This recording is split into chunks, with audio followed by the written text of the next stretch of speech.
All right. Okay, so we're gonna go ahead and get started. First, give us about 15 minutes. We're gonna talk about some program updates. If you have any questions, you are happy.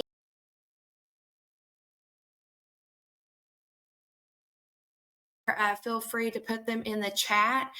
We will look at the chat. Valerie is looking at it while I'm speaking. And then also, after I get done talking about our updates and stuff, we'll give a few minutes and answer any questions that may have not been answered yet or have been asked yet. So let's start. Okay. We wanted to start out with just seeing what your mood is. So this is a mood meter.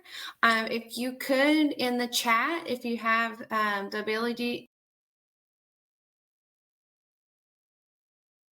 what mood you are feeling today. We're just kind of seeing how we're all feeling right now in regards to the day of the week it is, how things are going with holidays, your service, anything.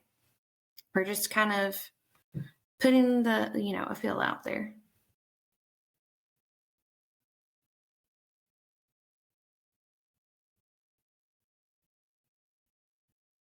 Can you guys hear me?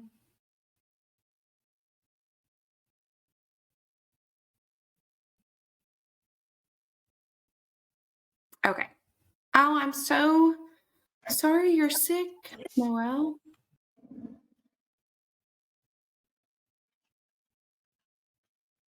Abigail is peeved. So we're feeling exhausted and drained right now. Okay. Tired. Cheryl Post feeling inspired. Eddie's tired.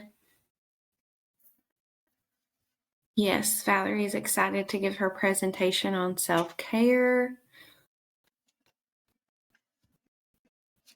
Yeah.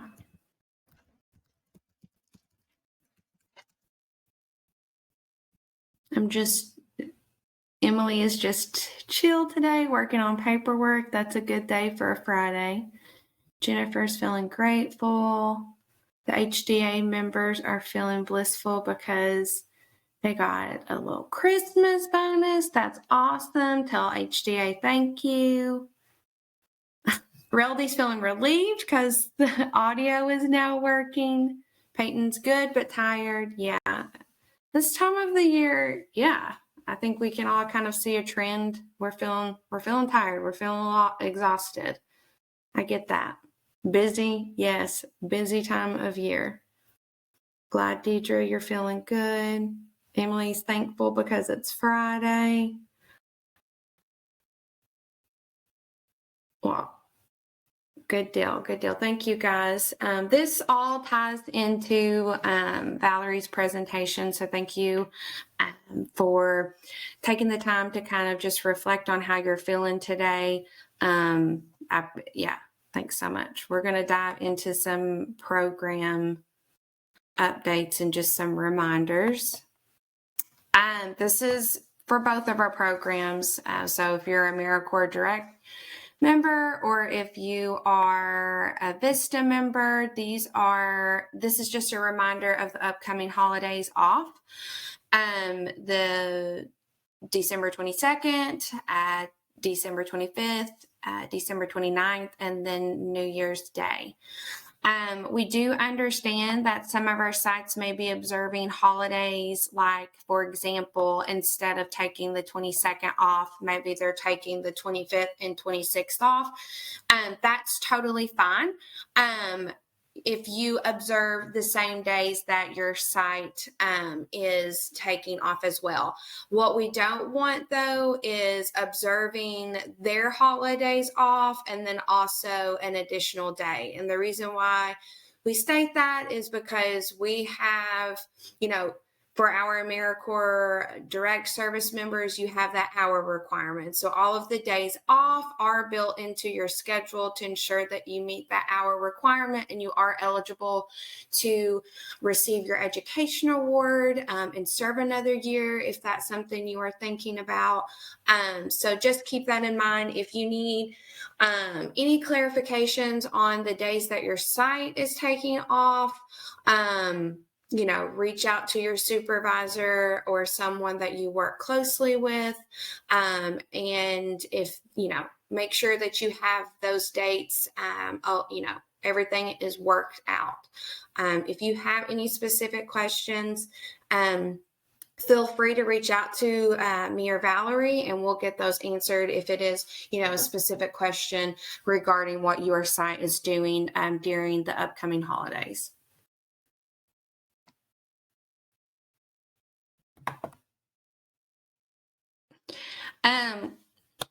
January will be here before we know it. So I think I wanted to use this time to also just talk about tax information. AmeriCorps direct service members, part of your enrollment paperwork was filling out the electronic W-2 form. So everyone will receive, AmeriCorps direct service members, you will receive your W-2 from HHCK in January. We do have until January 31st to send out those W-2s, but we did want to just go ahead and let you know you will receive those by email from Wendy. So it will look very similar to the way that you receive your pay stubs from Wendy and from our office. It will be your electronic W-2. You'll be able to print it out and file your taxes appropriately.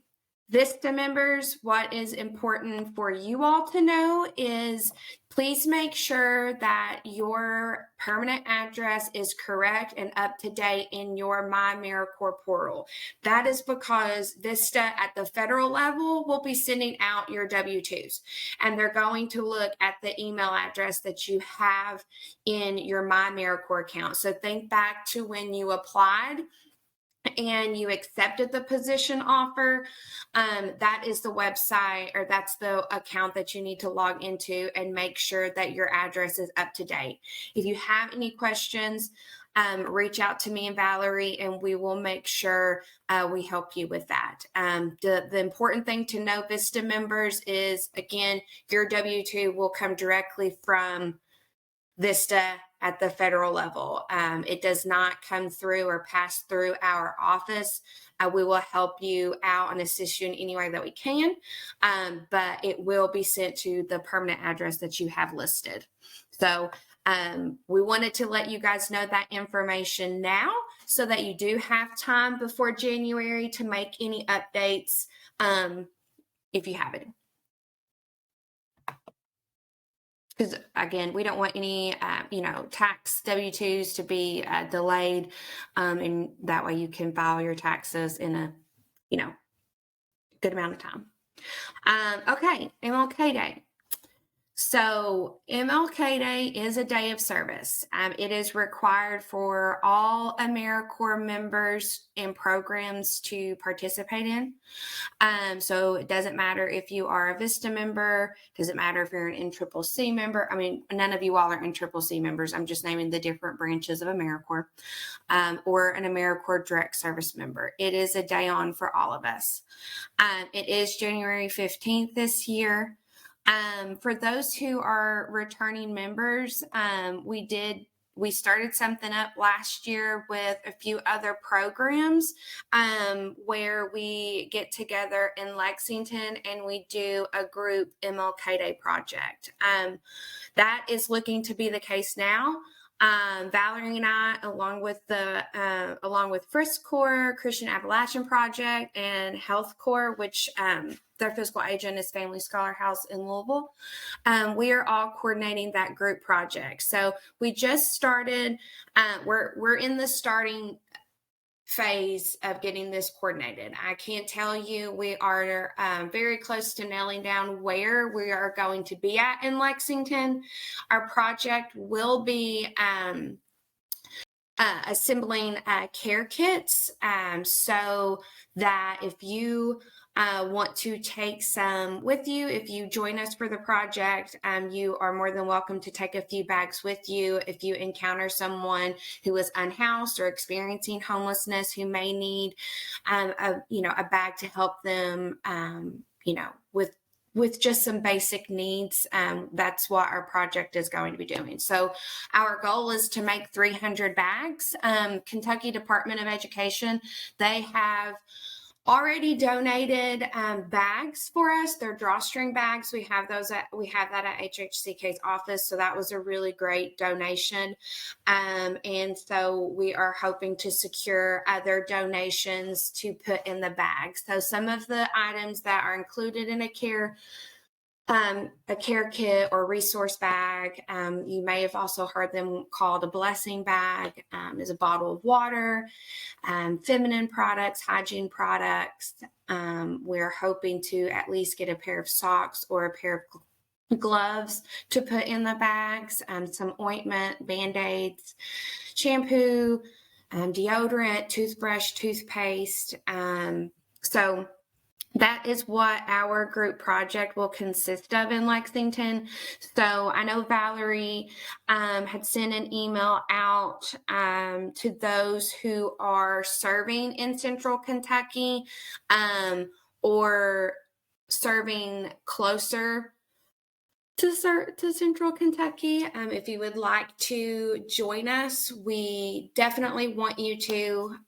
If you are in Central Kentucky, so Lexington, Scott County, Franklin County, we are expecting you to participate in the group project. If you have any questions that need to be clarified, you can email or call Valerie or I, and we will get those answered.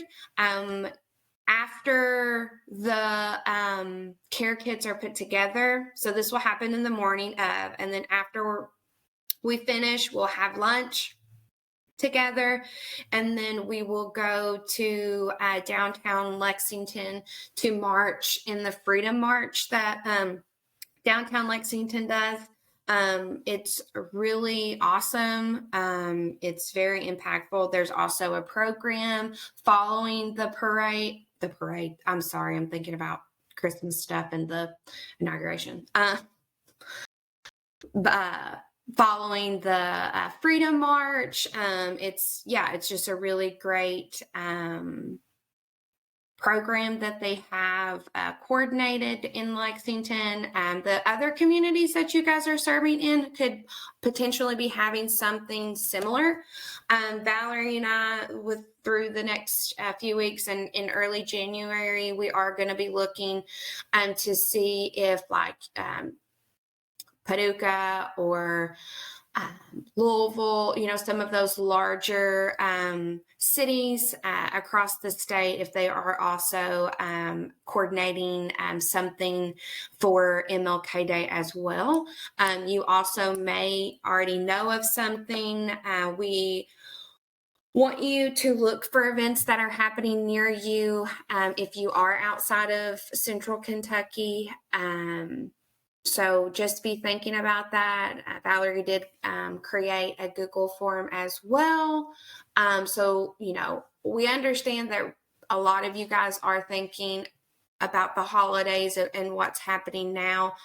We just want you to also be aware of after the holidays are over at the beginning of the year, we're going to be thinking about MLK Day because it's about 2 weeks out after the, January 1st. So, you will probably receive a lot of communication from Valerie or me after the holidays regarding MLK Day. So that's just a fair warning too. If you are someone who checks your email scarcely through the week, you may want to check it more often after the holidays.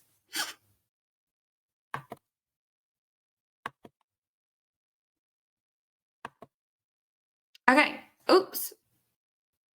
Okay. So now the updates and reminders that I am covering are for AmeriCorps direct service members. So all of you that are working directly with individuals, doing case management, you have that hour requirement. So that is who I'm talking to, not VISTA members.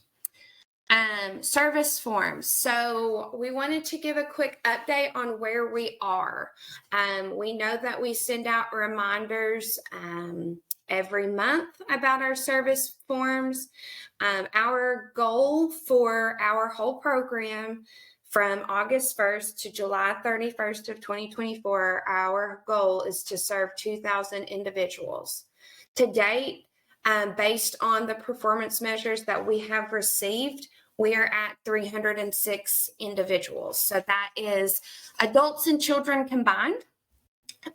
We are obviously still in that work in progress when it comes to the numbers for people who have either you've helped maintain their housing or move into permanent housing. But again, that number, we are hoping by the end of July, we house collectively our whole program, 800 individuals. I don't want to harp on this, but this is very important to the future of our program to continue. We understand about funding. We just don't want individuals to we just don't want you guys to underreport. We also know that not everyone that you work with, depending on what your position is going to house someone. So individuals that you work with to ensure that they receive food, that is someone that you can report on. Someone that I don't want you to think, if you have specific questions, reach out to our office. But I just kind of want to put it out there where we are at, and we're almost halfway through the year. So please keep this in mind. We are here to work out anything to help make sure that this is an easy process for you. Those forms we ask to be turned into us by the 15th of the month for the previous month. So if you served any new households or individuals in the month of November, we ask that you email them to me or Valerie by today. If you have any previous reports or previous months that you haven't reported on, so August, September, October, please also submit those forms to us. I will just also note that after the new year, mid-year evaluations will be sent to supervisors, and we always note on the evaluation where we are at in collecting your service forms from you.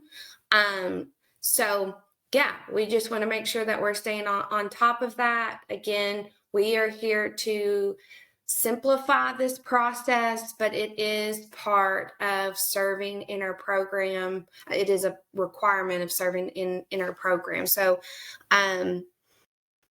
work and communicate with your supervisor to ensure that you have time to work on this. And any time that you spend doing these forms and sending them to our office counts as hours. So if you take a Saturday and you work on your forms for an hour, that can be counted on your timesheet towards that hour requirement.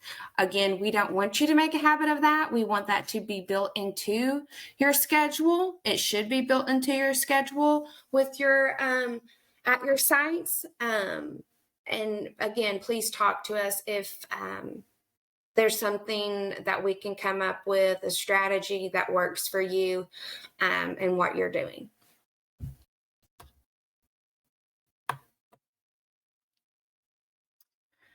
Okay, this is also for our direct service members.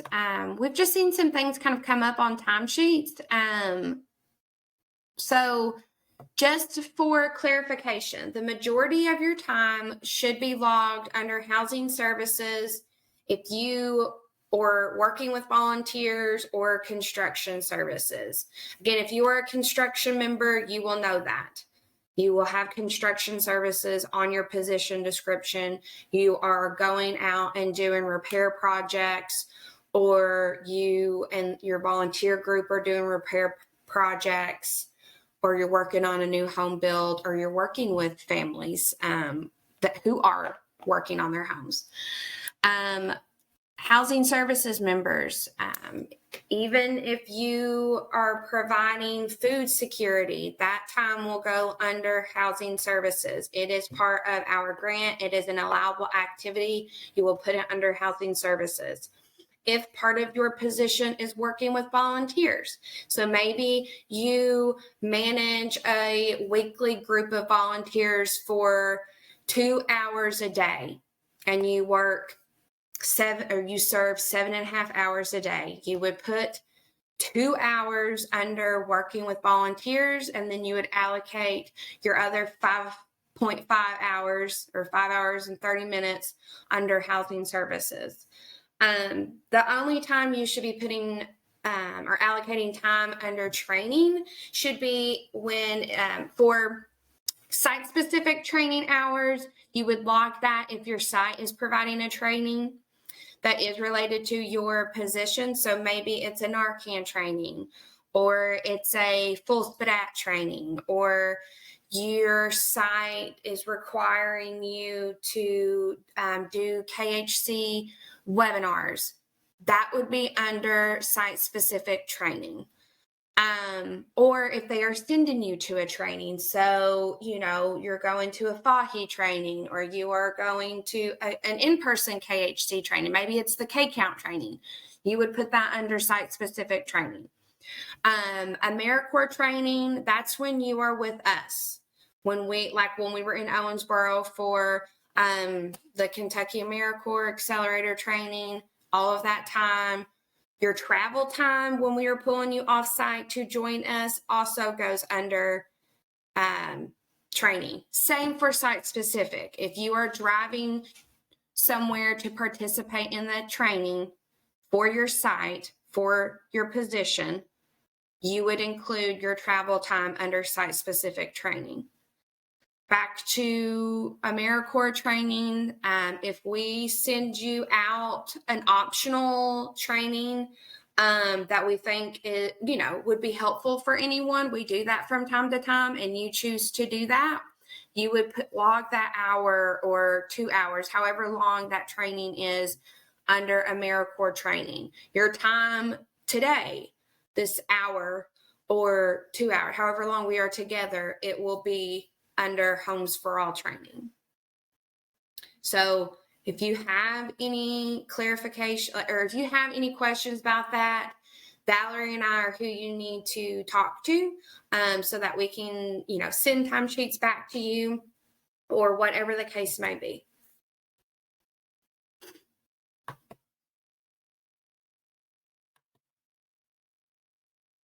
Oops. Okay, now we're moving on to our VISTA program and the members serving as VISTAs. This is just a quick update about our quarterly progress reports. So as you guys know, there will be 4 quarterly progress reports that you do during your term of service. That first one, quarter 1, was due on November 15th. If you or your supervisor have not submitted it to us, we will be reaching out to see if you need any additional support or any clarifications on what to report on during the months of August, September, and October. And this is just, February is a little bit away, but I think that is always good to know this too. That quarter 2 progress report will be due on February 15th. It will cover the months November, December, and January. I will send out an email to your supervisors on February 1st. That's how I handled it during quarter 1. On November 1st, I sent an email to supervisors, and that email includes your specific project report. It's a fillable PDF. It is something that you and your supervisor and others that you work closely with should all be doing together. each site and each project is you guys are going to have your own flow of how that kind of works. And that's totally fine. Whatever process works is great.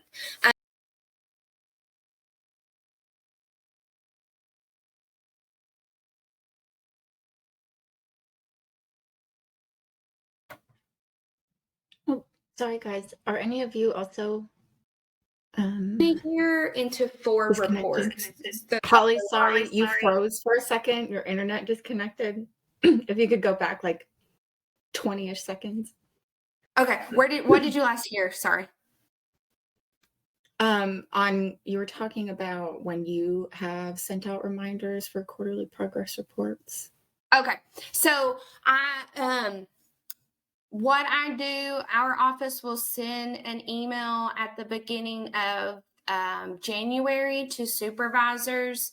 Did you hear that part? Okay.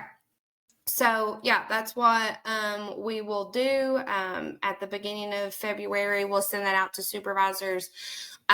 Quarter and Vista members, we split it up into quarterly reports because it just is more manageable for you to do it in chunks than have to report on what you've been doing for a full year at the end of the year.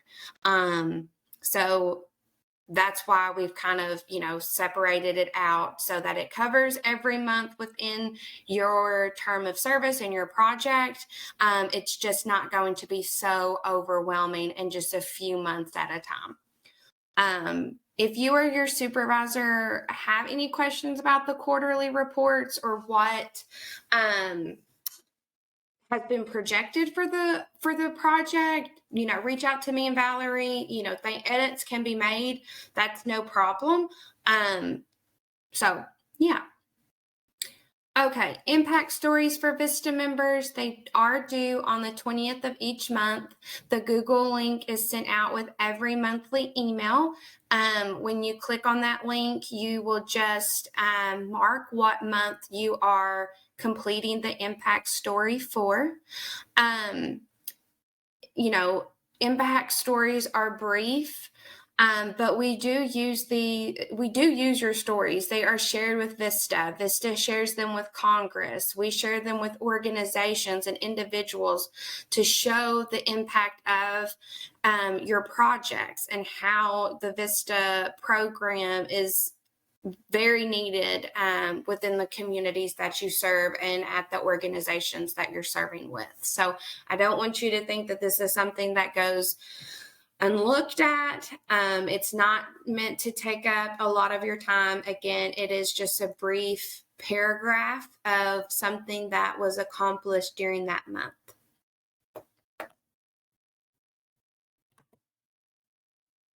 I think that's all. Oh, yep, it is. So I have not looked at the chat. Was there anything that's... Oops. I think I'm we sorry. addressed it all. I accidentally muted myself. Is there anything in the chat that's not been answered? I think it's been handled, but if anybody has questions about what we just said, feel free to speak up. Awesome. Thank you. Okay, I'm going to mute myself really quick, and then we're going to switch over to Valerie. As you all have, after doing the mood meter, a lot of you are feeling tired and exhausted. And so what a great time to talk about real self-care. So I'm going to pull up that presentation and look at the chat and everything like that. So thank you, guys. Alrighty. Well, I'll take it away while Holly pulls up the presentation. So yeah, we're going to be talking about real self-care and what that actually means. So after this training, you should be able to better set boundaries with others, also change how you talk to yourself, get aligned with what matters most to you, and figure out how to take back your agency and use that for the greater good. So I'm basing this training on a book by Pooja Lakshmi. says real self-care, crystals, cleanses, and bubble baths not included. And she is a psychiatrist in DC that specializes in women's mental health. So I am going to be talking about and saying stats about women. And we also have a lot of female members, but I think that there's something that we can all learn from her wisdom. And truly, like, her principles of real self-care are definitely universal. Please be patient with me, as this is my first time presenting to you all, but I'm really excited about this topic. I'll do my best to finish up by 3, but we'll probably be about 10 to 15 minutes over. And I promise it'll be worth it. So we can go to the next slide.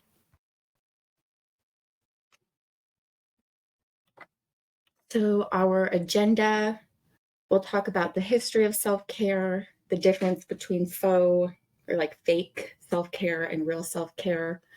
We'll talk about how to get aligned with our values, practicing self-compassion, probably most importantly, setting boundaries. I also want to discuss when it might be a good time to seek professional help. And also throughout, we'll be talking about some like real self-care strategies. Next slide, the history slide. So let's start journeying through the historical evolution of self-care. So in the 1950s, psychiatrists introduced the term self-care with the intention of empowering institutionalized patients.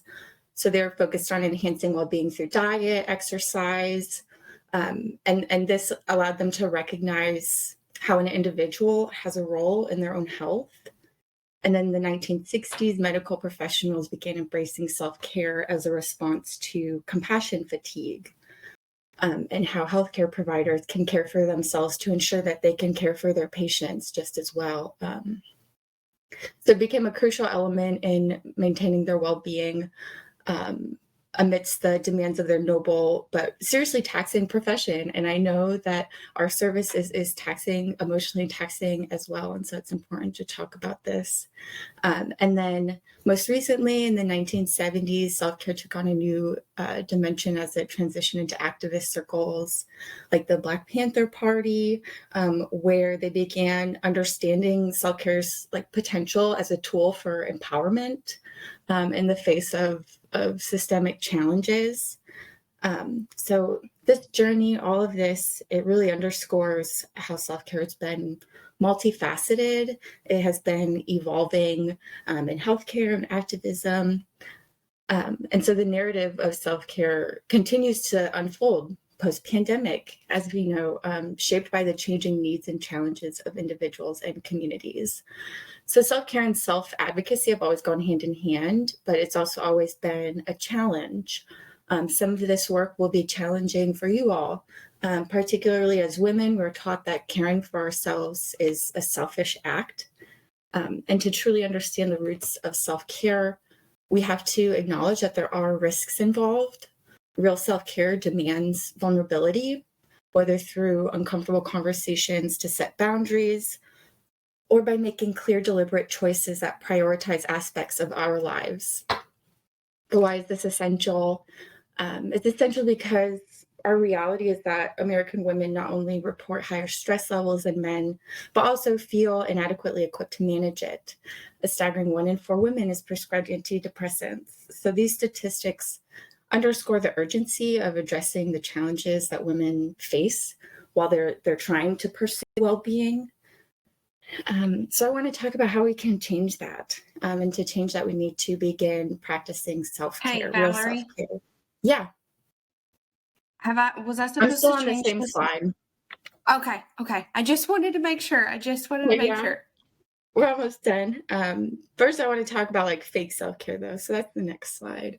And I want to talk about that first because it's probably what we're most familiar with, faux self-care. I'm ready for the next slide now, Holly. I'm not sure if she's still connected. There we go. Great. So faux self-care is often externally prescribed. It's centered around like tangible activities, things you can see, touch, feel. So it maintains the status quo without addressing sort of larger systemic issues. So a report from the Global Wellness Institute found that the global wellness industry, which is targeted at women in particular, was worth $4.4 trillion in 2020. And this is what Pooja calls the self-care industrial complex, or the tyranny of self-care, that tells us that self-care is a noun. It's a thing, it's a product that you can get, and then you've achieved self-care. Examples include yoga classes, meditation apps. But these things often make us feel more disconnected and sort of burdened by guilt. If we're trying to take care of ourselves and we feel like we, didn't get what we were after. All of these methods, they do serve a real purpose and are therefore valid. However, the issue is that the relief is temporary and it's external. It's outside of you. It's not long lasting. It doesn't come from the inside out. So for women, we have sort of like a cultural obsession with self-care that has not only failed to provide any solace, but added, like I said, more guilt and more pressure. Where women are thinking, I feel like it's my fault because I should be taking care of myself. I should be able to do these things and prioritize myself, but there's just too much on my plate. So self-care ends up being another burden, another thing on the to-do list for us to feel bad about because we aren't doing it right. If a mainstream self-care strategy works for you, that is fantastic. But we can think of other strategies that work to make us feel whole while also challenging the social systems that get us burnt out and sad in the first place. Our lives can easily change and make it so that our current coping strategies, they might not always be helpful. If you rely on physical activity, what if you go through a significant physical change? What if you move somewhere without a bath and you can't take a bubble bath? What if your doctor asks you to stop partaking in a vice? All of these reasons are why we need to turn to real self-care and to our values rather than these products. And on the side here are 3 reasons why we turn to fake self-care. It's either to escape. Yes, ma'am. Sorry, what was that? Oh, no, that's actually the wrong side. It's the Dawn Ball. Oh, what? Go Was on. Cheryl asking a question or did I miss something? No. Okay. Anyway, so yeah, it's either escape, You achievement, want to turn or into optimization. the opposite driveway. It's a big. So if you spend your time, Cheryl, would you mind muting your mic? Sorry.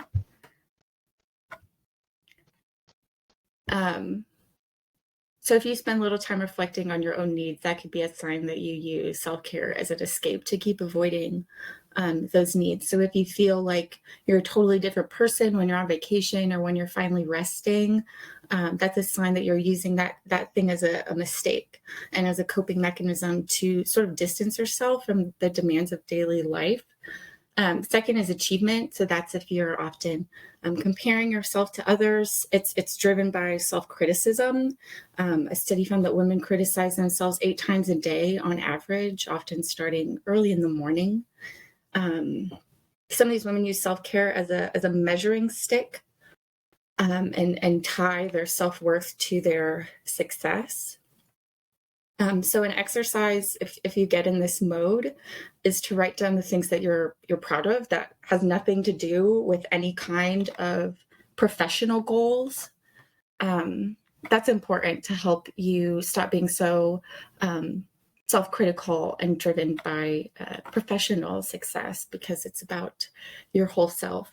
And then lastly, optimization. So if you're always looking for a time-saving life hack or whatnot, the constant pursuit of optimization can really disconnect us from our authentic feelings. This is also when if you are equating your self-worth with productivity, or find any kind of comfort in like problem solving or like controlling a system to optimize it, you might be using fake self-care as optimization. And we can continue to the next slide.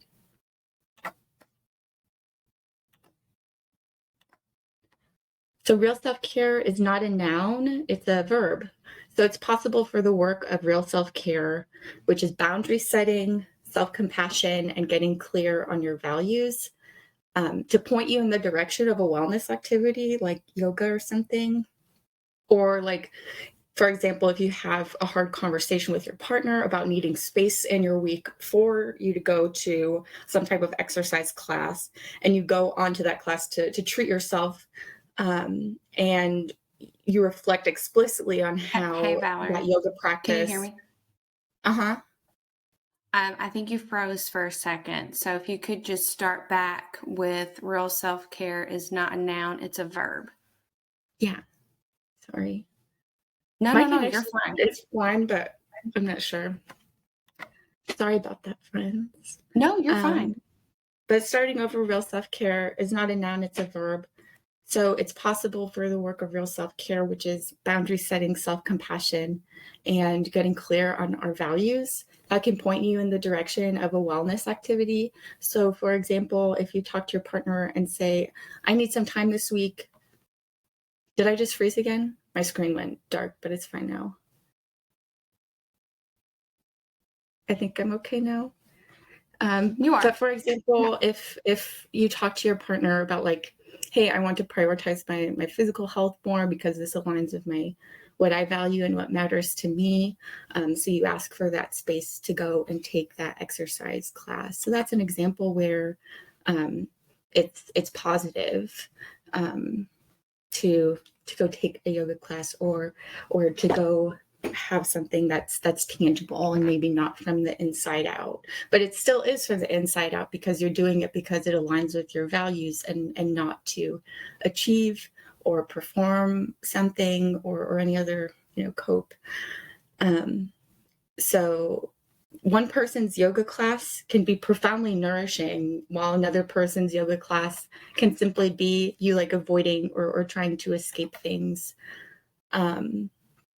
And then lastly, I want to make a note on social media. So that really impacts our perception of wellness, I think, as you're scrolling through different social media platforms. It's really easy to feel overwhelmed by the perfectly curated lives of influencers.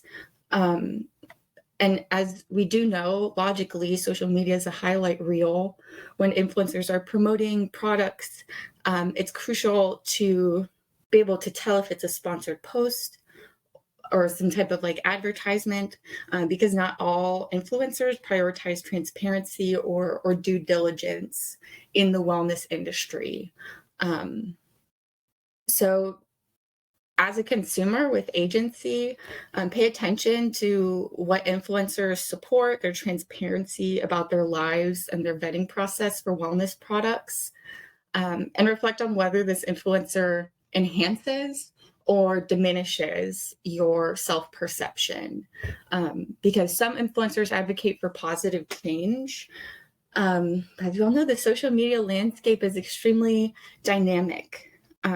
So it's important to choose wisely and to empower ourselves and consider, is this serving me and my values and what matters to me in a positive way?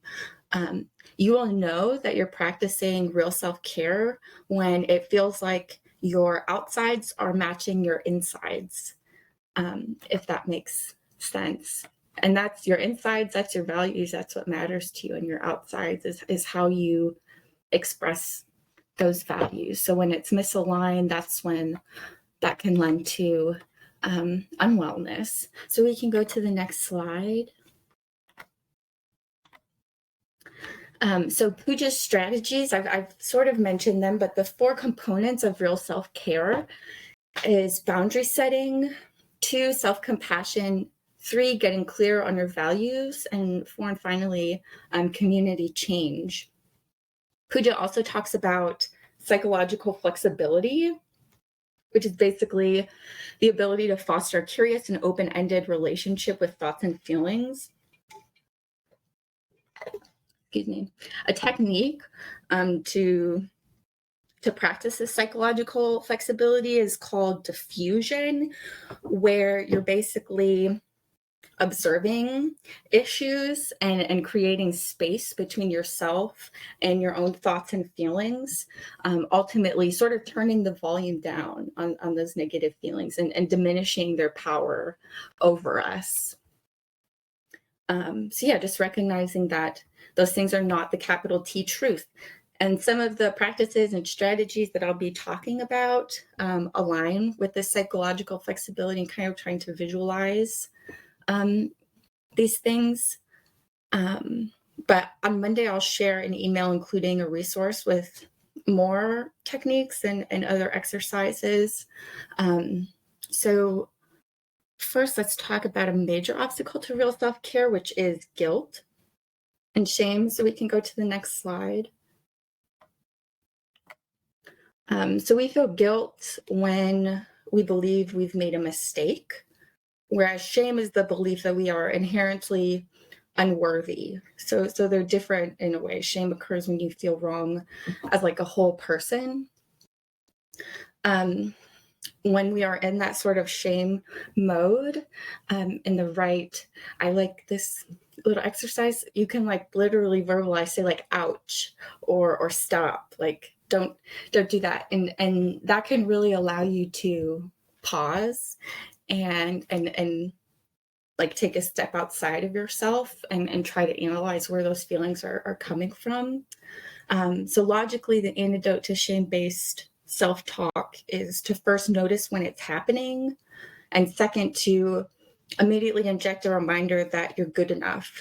So below is a list of what coming from good enough means, and this can mean like different things for everybody, but I think these are important for all of us to remember, because coming from good enough means that you acknowledge your humanity and you give yourself the generosity that you would be extending to others. So you're trusting that the people you care about can tolerate small discomforts and mistakes like you do too.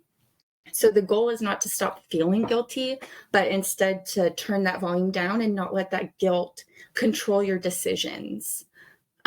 So our goal with self-compassion is not to eliminate the inner critic, but instead to recognize when it's becoming too harsh and when it's not serving in a productive way.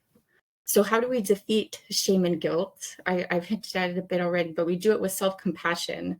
So we can go to the next slide that discusses the three skill components of self-compassion. Dr. Neff, where this list comes from, also draws a clear distinction between self-compassion and self-esteem.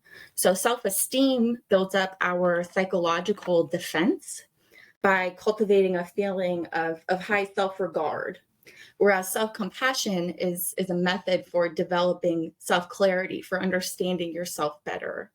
So you can also think of self-compassion as setting boundaries for yourself. I'm not going to talk to myself that way, right? And I have a quote here that says, other countries have social safety nets, whereas the United States has women. And I absolutely see that with so many of us in public service who care so much and are trying so desperately to fill in the cracks. And so we have to remember that when faced with so many obstacles, we must choose self-compassion over shame and guilt. Go to the next slide, which is an exercise where we visualize our inner critic, and there's also a self-compassion checklist. So first, Pooja recommends, this is kind of fun, trying to envision the inner critic as sort of a dramatic character or a pop culture stand-in. So like Regina George from Mean Girls, if that's what your inner critic sounds like in your head. Pooja says that hers is Angelica from the Rugrats. And one of her patients said that theirs is Miranda Priestley from The Devil Wears Prada. So this is a bit, like just dramatized and humorous. So this allows us to take a step of separation from those critical thoughts and allow us to not be controlled by it and allow us to stick to what we truly value. So also try to remember that the way that others react to your boundaries tells you more about them than it does about you. And then the self-compassion checklist here. Firstly, you can't expect it to always come from the outside. You have to give yourself permission to give it to yourself.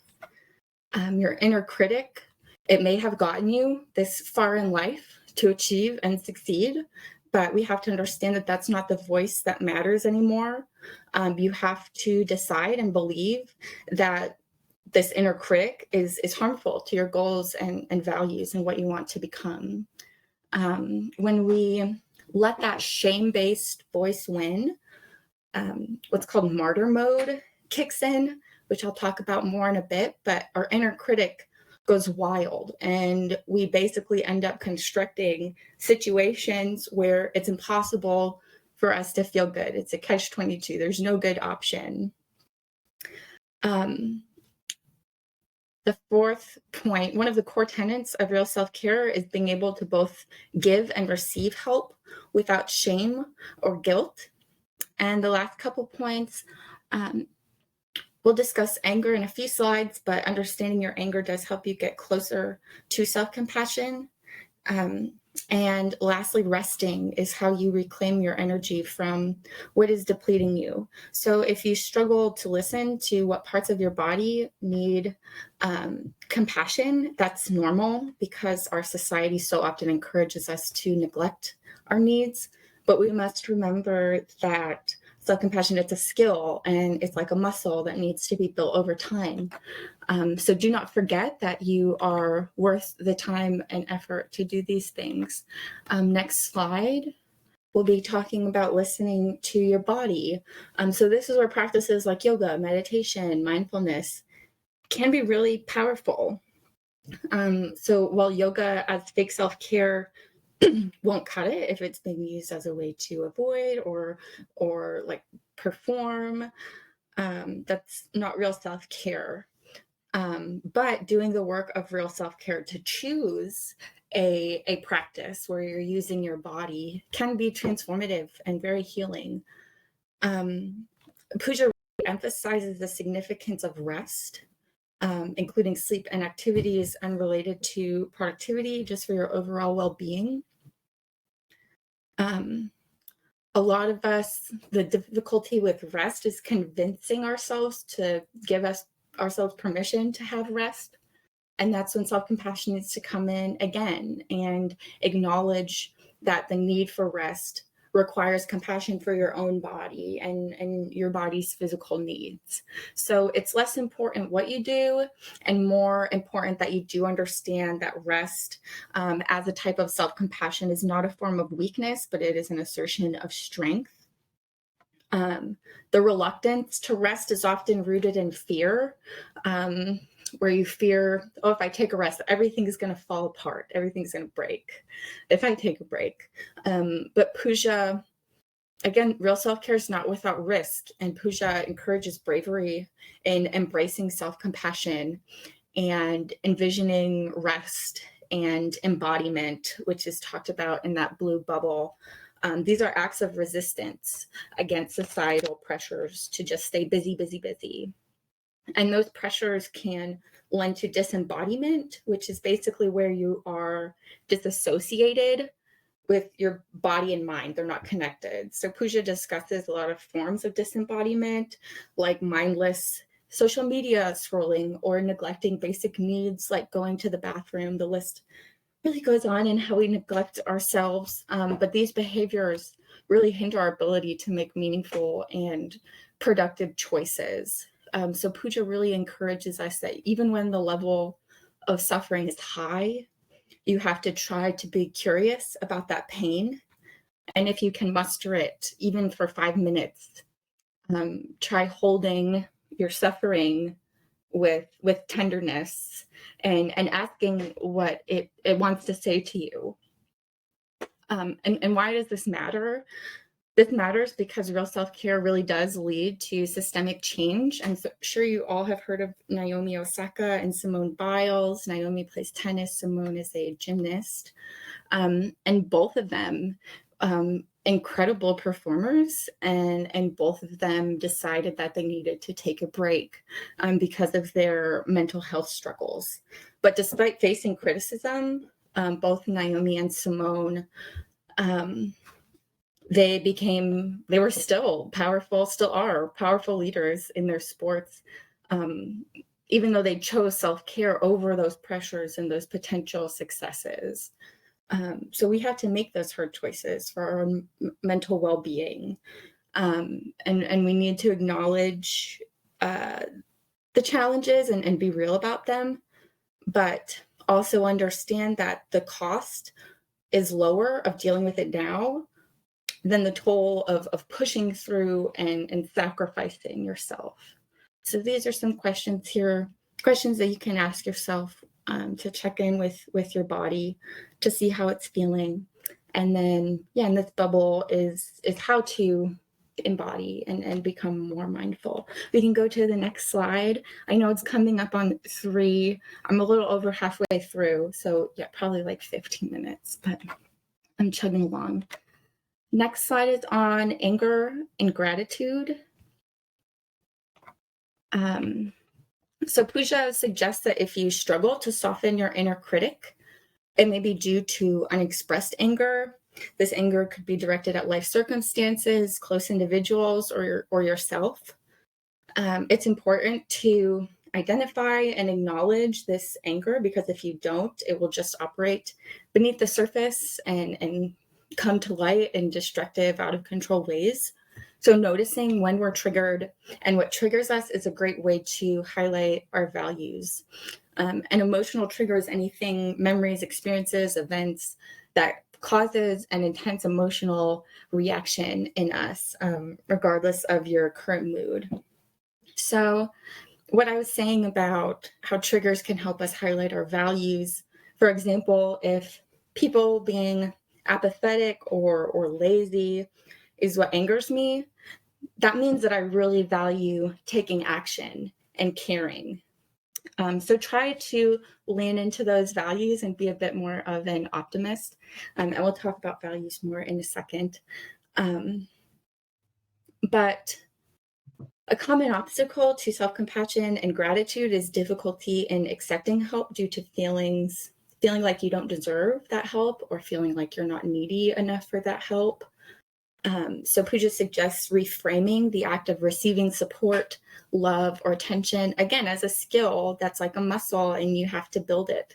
Why is this important? Accepting help is important, not just for you, but for everybody, because it fosters shared connections and it benefits both the giver and the receiver. Accepting and seeking out help is especially important when we end up in a dysfunctional state. So the next slide helps us identify when it's important to seek help from a mental health professional. I want to highlight here before we go to this next slide. It might be triggering. It goes over some of the troubling ways that poor mental health can manifest. But again, it's important to acknowledge it and to seek and receive help. So next slide.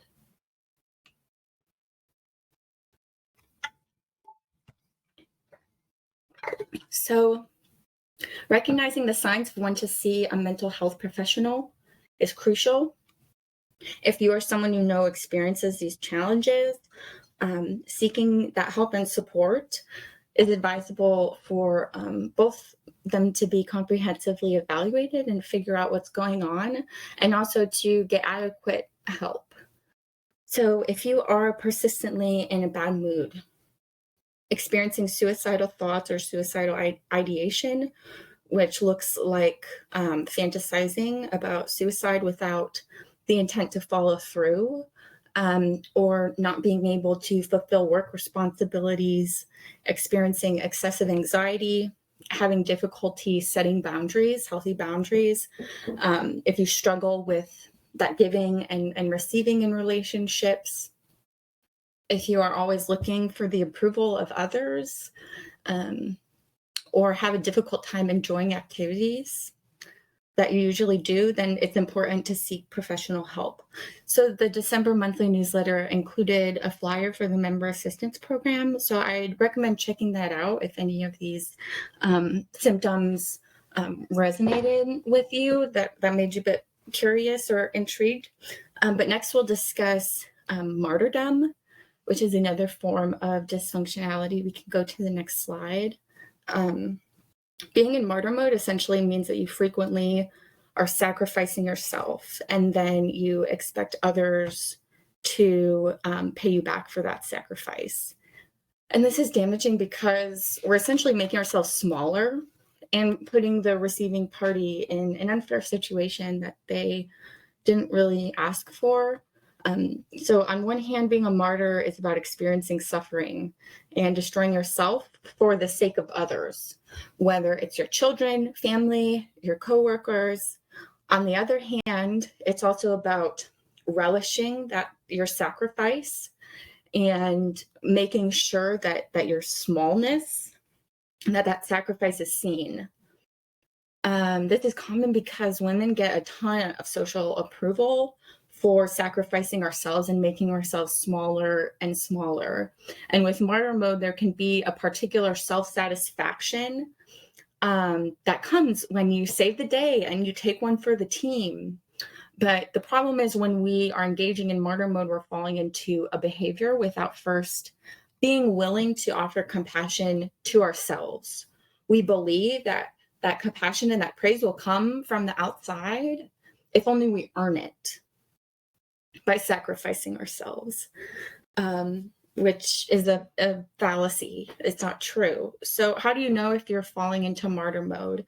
A telltale sign is when you extend yourself towards others and have an unspoken expectation that something, either praise, support, attention, will be given in return. And when that expectation's not met, you lose your cool and are secretly really upset about it. Martyr mode takes away your agency because it makes it feel like life is happening to you, which is the polar opposite of real self-care. We need to be the agents of our own lives. So the next crucial aspect of real self-care is being in constant conversation with your values. So what does that look like? Before we move to the next slide, this is just some questions to reflect on, maybe some instances where our martyr mode might be triggered. Asking yourself, what are you expecting to be paid back with? What expectations are beneath the surface? Name a situation where you were surprised or caught off guard by the kindness or generosity that you gave yourself, among other questions. So next slide is a big list of values, which we talk about a lot, but it's the key to understanding our needs and setting boundaries in this case, in the case of real self-care. So you can review this list. I think it's like 50, and you can write down any that resonate with you the most. And I want you to ask yourself if your current priorities align with those values. If not, then we need to make changes and set some boundaries, both with others and ourselves, right? So setting boundaries is like building a new set of muscles, so many skills and muscles. Pooja suggests starting with setting boundaries that feel a little less risky.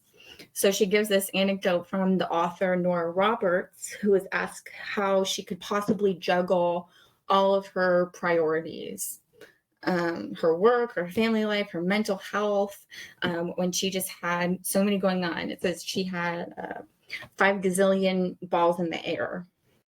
Nora's famous response was that the key to staying afloat was recognizing which of these balls were rubber and which were made of glass, because you'll need to drop some priorities to better align with your values, but you want to make sure that the ones that you drop are rubber.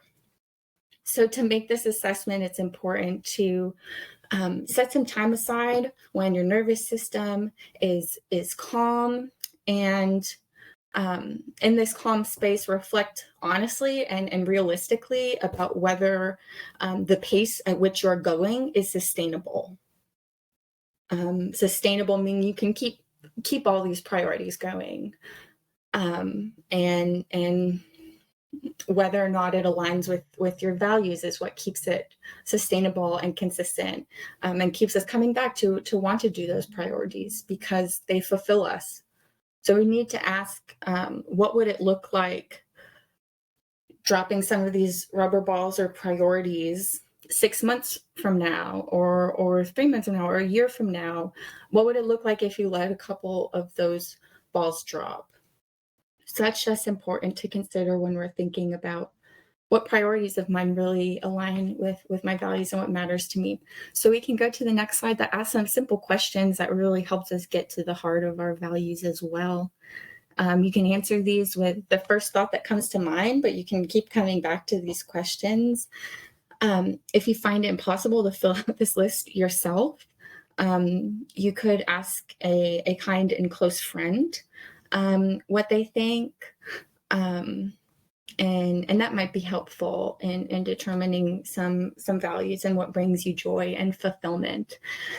So I want to address values versus goals. So goals are tangible objectives, whereas like I want to graduate from this program, I want to run a marathon. Whereas values are desired qualities of that action. So you can embody your values while you're working towards your goals. And even if you fail at your goals, you're still embodying your values, and that's still a good thing. So if goals are the things that you do, values are the way that you do them. So I'll share a resource after this that can serve as what Pooja calls a real self-care compass. So you can identify your goals and why they matter to you based on your values, and then integrate your values with that goal to determine how you're going to achieve that goal while staying in line with values, which I think is a recipe for solid goal setting. And as it said, like even if you fail, you're still in line with your values, and that can still be fulfilling that at least you tried. Pooja recommends keeping a running log of your activities, personal, work, and family related, all of these priorities, and going through it every 3 months, reevaluating which items provide value to your life and which no longer fit your life. Why is it important to check in with yourself this often? Because it's okay to change your mind. Circumstances change, our priorities change, and we need to reassess ourselves. It's just human nature. And we're all going through different seasons of our lives. It doesn't discount your set of values. They still are worthy and valuable. With this practice, I want to go back to Pooja's principle that there is no one-size-fits-all approach. Like, don't try to employ every single strategy discussed here, because we want our real self-care to be sustainable, and we need to grow consistently and gradually. But maybe make note of ones that resonate with you and help you understand yourself better. That's the only goal here, is learning about yourself more. So you don't have anything to prove. Most importantly, we can go to the next slide. Setting boundaries. As women, we're taught that others know better than us, and not to trust our own intuition, or we're taught to worry about the backlash of our decisions from others rather than considering what are the risks involved with betraying myself and my needs. And Pooja recounted a personal experience of facing pressure from herself, Asian parents, and community when she was considering moving in with her boyfriend without getting engaged. Because she feared the social consequences, she ultimately rushed into this marriage. And looking back, she realized that the continuously rising social cost of not setting boundaries led to pain, trauma, and eventual divorce. So she's saying that if you continue betraying yourself and avoiding setting boundaries, it'll catch up to you. So what does it look like to set boundaries? When you take the time to consider all the options and reflect on the potential risks and benefits of saying yes or no, you are exerting a boundary. Or the third option is negotiating, which is asking questions, gathering information, and making requests before saying yes or no. So that first point is really important. Your boundary is in your pause. You can say yes, no, or negotiate. Be clear and concise and don't apologize. I like to think of boundaries as a gift that you're giving to the other person in order to enrich your relationship. Third, boundaries should never be used to manipulate and should align with our values. If you've never set boundaries in the past, it's very normal for it to feel uncomfortable.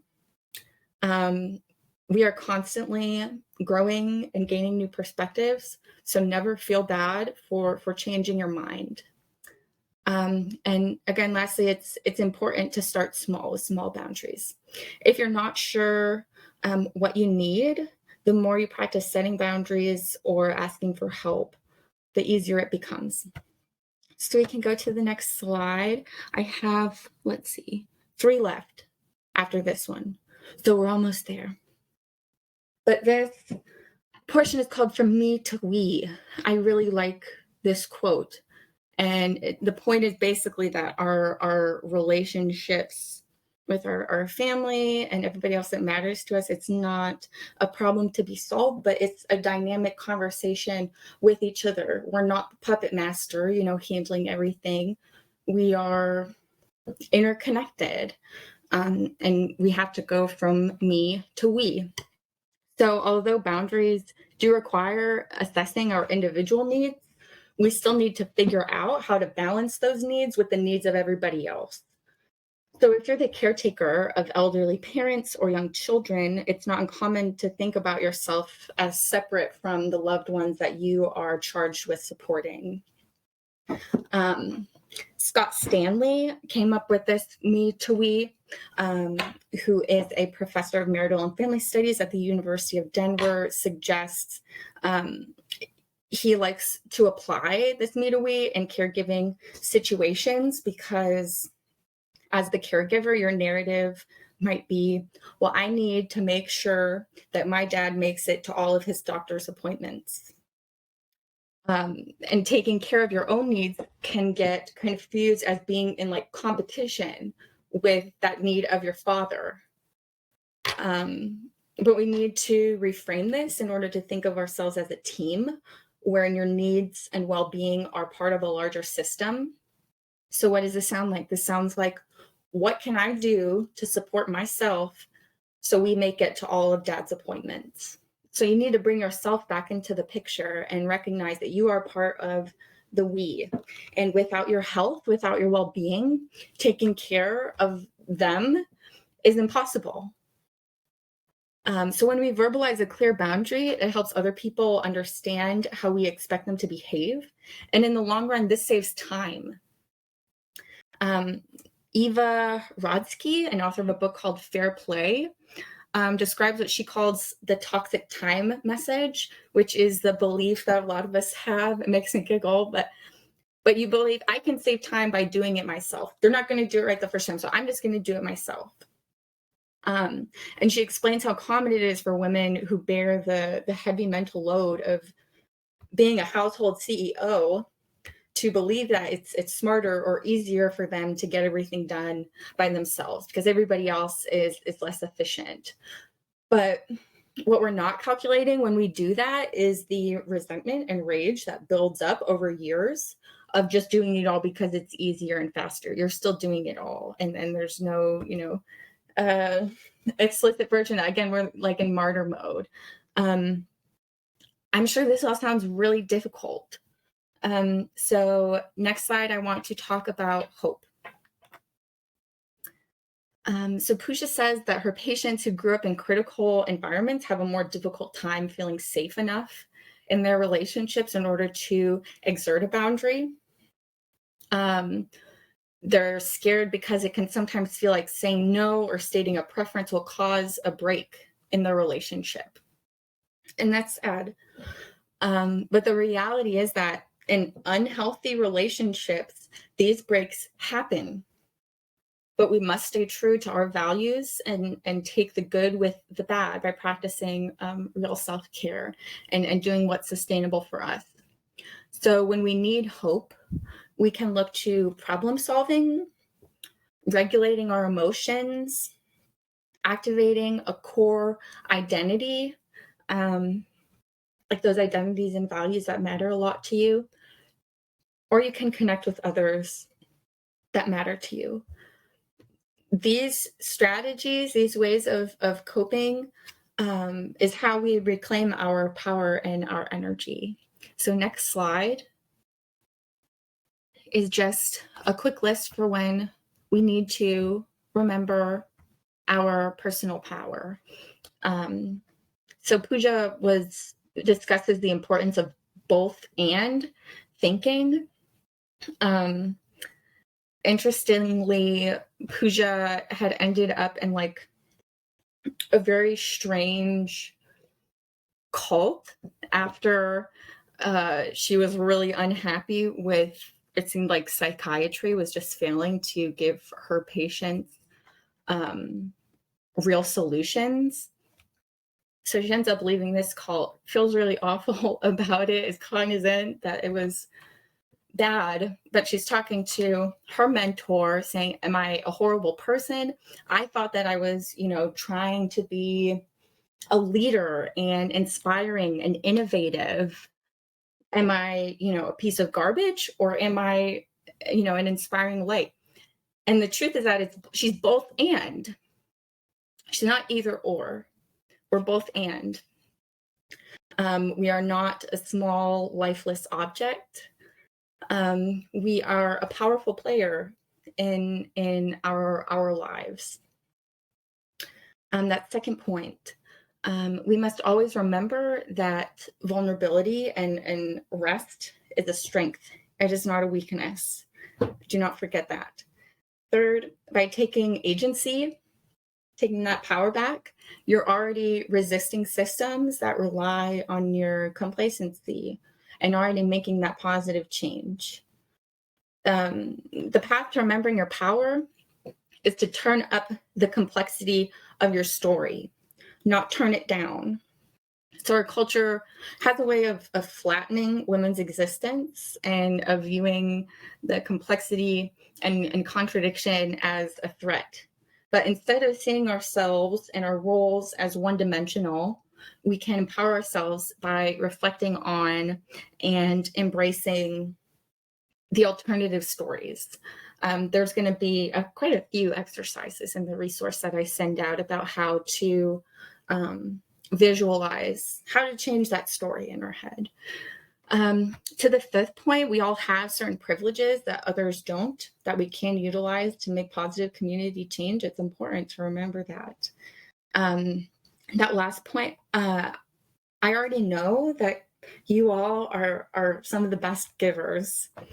But I also know we could all use more of flexing and working out our hope muscle. So I want to say that when I am feeling hopeless and powerless, I dream, I fantasize, I envision about freedom. And I try to think of what a truly free world would look and feel like for me, for other people, etc. And just that, just thinking about it allows us to understand that there are other possibilities. The next slide and the last slide. Thank you all so much. So lastly, these are those 4 major components. That's Pooja there, so cute. She, her journey began towards writing this book when, as I said, she was really frustrated with psychiatry and realizing that so many of her patients were facing these external challenges that she couldn't address with medication or, self-care products. But real self-care, according to Pooja, involves holding hope and pain simultaneously. Because women facing societal storms, we have to grapple with preserving ourselves. And there's a good metaphor here that fake self-care, you can think of it in your head as treading water. And you keep trying to do it, but it's still causing weariness and not much relief. Contrasted with real self-care, that should be seen as a life raft and becoming more aligned with yourself from the inside out. So Puja envisions a transformative shift when enough individuals embrace real self-care, awakening to the possibilities of collective empowerment, which I think is important in all of our roles, in all of our communities. This is the last slide. The next one, which just has the suicide and crisis hotline, national, same number anywhere.